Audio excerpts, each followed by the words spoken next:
that business to make sure they don't get into wars. But this is going to be a very long peace.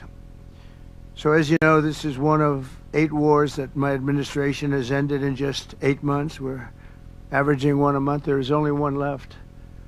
Although I heard that Pakistan and Afghanistan have started up, but I'll get that solved very quickly. I know them both, and the Pakistan, the Field Marshal and the Prime Minister are great people, and I have no doubt we're going to get that done quickly. That one started up a few days ago. And I just feel it's something I can do. I do it nicely. I don't need to do it, I guess, but if I can take time and save millions of lives, that's really a great thing. I can't think of anything better to do. But the 8 wars that my administration has ended in just 8 months, there's never been anything like that. Never. There never will be either. I can't think of any president that ever solved one war. I don't think anybody. They start wars, they don't solve them. So nothing like this has been done in history, and it's an honor to be involved. On behalf of the United States, I'm proud to help settle this conflict and really develop good friendships, including people that work with each team. Look at these very distinguished people, except for my people. My people are much less distinguished, but they're very good. But look, my people understand the joke. But look at these very distinguished people, and I've gotten to know them. I want to thank Marco Rubio for being here, who's great. You always help. He's born for this job. He really was. He was born for this job. Secretary of State Jameson, thank you very much for all you did on helping too. He's the foremost expert on trade, and we're going to be doing another couple of stops where we'll be talking about no war, just pure trade. We'll be talking to President Xi in a day. We'll be stopping at Japan. We'll be stopping at South Korea, and we'll be doing some other things, but they're more related to trade. But on behalf of the United States, I'm proud to help settle this conflict and forge a future for the region where proud independent nations can prosper and thrive, safety, security, and peace. It's an amazing thing that's happened to the United States because a year and a half ago, we were a dead country. We were actually a dead country, and now we're the hottest country anywhere in the world. And when I called you, we were in the process of becoming hot. It's actually quite a while right now, but we were sort of on our way. And we had won the election big in a massive amount. And so I was respected when I called you, and it was a little bit easier. I think it's easier when you respect somebody than if you don't respect somebody. If you don't respect somebody, it never happens. But I won't forget that day because it was one of the first wars that I got involved in. And I love doing it. It's like, I shouldn't say it's a hobby because it's so much more serious than a hobby, but it's something that I'm good at, and it's something I love to do. The United Nations should be doing this, but they don't do it.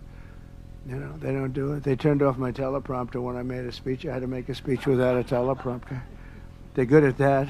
The escalator wasn't working too well. It came to a complete halt.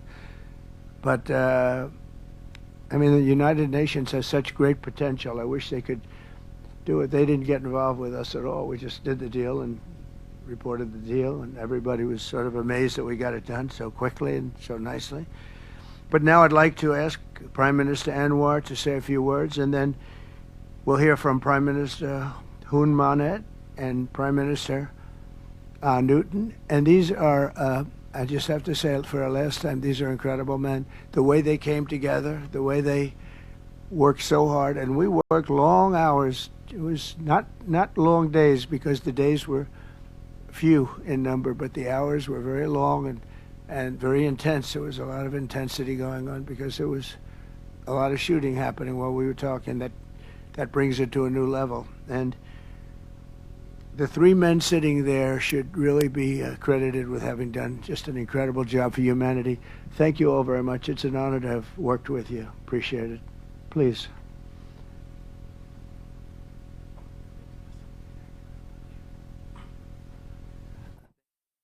अमेरिकी सदर Donald Trump Thailand और Cambodia में अमन माहदे के मौके पर गुफ्तगू कर रहे थे। उनकी जानिब से कहा गया कि थाईलैंड और कम्बोडिया में अमन माहदे से लाखों जिंदगियां बच जाएंगी। जंगबंदी और अमन माहदे का फैसला जरूरतमंदी का मुजाहिरा है। When I first received your call and then urging me to do more and supporting our initiative, and you personally did for both Prime Ministers to urge for a speedy peace settlement, I would say a great thank you. And we, of course, admire your tenacity, your courage, because the world needs leaders who promote peace strongly. And to achieve that, you have to break some rules, as you did today.